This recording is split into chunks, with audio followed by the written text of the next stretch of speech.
Good morning. The air is sooty, the streets are filthy, and you can still smell the Thames. I'm Trevor Harris. And I'm Victoria Baker. This is a Victorian Broadcasting Corporation America with the KVBC Morning News, live from London, August 15th, 1858.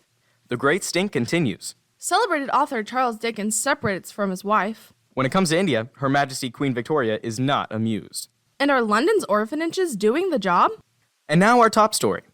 As the heat rises and the Thames falls, the great stink continues to plague London. It's an old problem that has been made worse by the recent heat wave. Water samples from the bank of the river have been described as greenish-brown goo.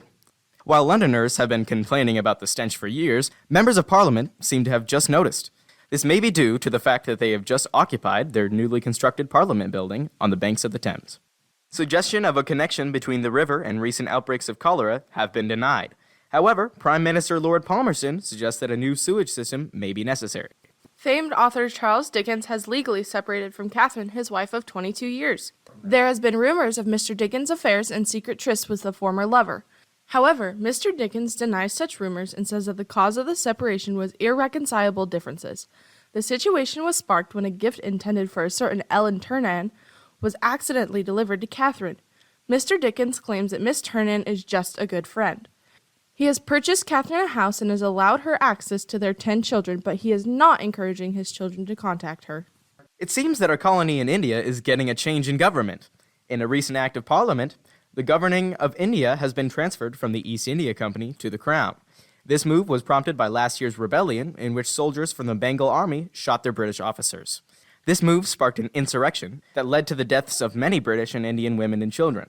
Realizing that the East India Company wasn't up to the job, Her Majesty Queen Victoria took charge and stopped the rebellion. For Her Majesty Queen Victoria, no price is too high to keep India British. A new committee has been formed in an attempt to discourage the use of confusing and frivolous names. Its founder, Zebra Lines Johnson, suggests that these names have a detrimental effect on the lives of children, leading to too much confusion and possible injury. Teachers have complained that taking roll at the start of the day is difficult and injuries are not uncommon. Recently, a student named Get Out of the Way was nearly killed crossing the street fetching drinking water from the Thames. Members of the committee includes State Your Name Jones, Steam Eugene Turner, Windsor Castle Hall, One Too Many Harris, and Mineral Girl Waters. Recently, the practices of London orphanages have come under scrutiny. It seems that the general public is not happy with the treatment of the orphans. Here's Too Nosy Simmons with a report. Thank you, Trevor.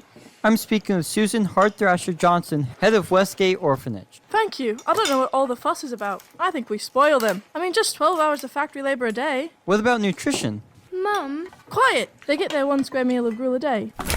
See? Well, that sounds reasonable. Mum. Oi, you! Don't make eye contact with your betters! Sorry, Mum. And they're only beaten when they deserve it. So far, I see no problem. Mum. What? Please, Mum, can I have some more? More?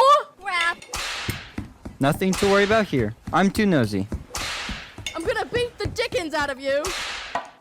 Thanks, Too Nosy. We'll have VBC Weather with Badger Tosser Smith and VBC Sports with Not Cricket Jones after this. Do you want that perfect hourglass figure but don't want to exercise? Why, yes. Then you need a corset. A corset? What's a... I have one right here. Hey, that looks weird. How does it work? Just slip it over your head and pull it down to your waist. That's great. I can barely tell I'm wearing it. Wait, we're not done. Then you just cinch. Cinch. It's a little tight, but it's not... Cinch. It's a little too tight. And cinch. This is really tight. How do I look? Just look in the mirror. Hey, I look great. Should I be dizzy? Get that fashionable hourglass figure today. Get a corset. The corset may cause faintness, back problems, and internal injuries. Don't consult your doctor. Good morning. This is Badger Tosser on the banks of the River Thames with the forecast. Pardon me, it really does stink here. It will be sooty and hot today with a good chance of stench over most of the metropolitan area. Excuse me. Look for sewage in the streets and refuse in the alleys with little change in sight. Oh my, I think I'm gonna...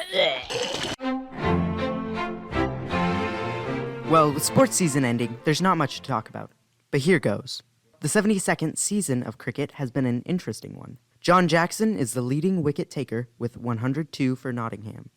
And the Leeds batsman with a run score of 516 is William Craffen batting for Surrey. London Cricketers have had a tough season this year as temperatures and air quality have made play difficult. Edinburgh University Rugby Football Club is finishing its second season scoring 135 to 108 over West Ham with only 10 tries and 10 drops. Again, London area teams are not doing well this year. Many have been cancelled. That's sports. I'm not Cricket Jones. And that's your morning VBC America News for August 15th, 1858. I'm Victoria Baker. And I'm Trevor Harris. Stay tuned for Dr. Whom.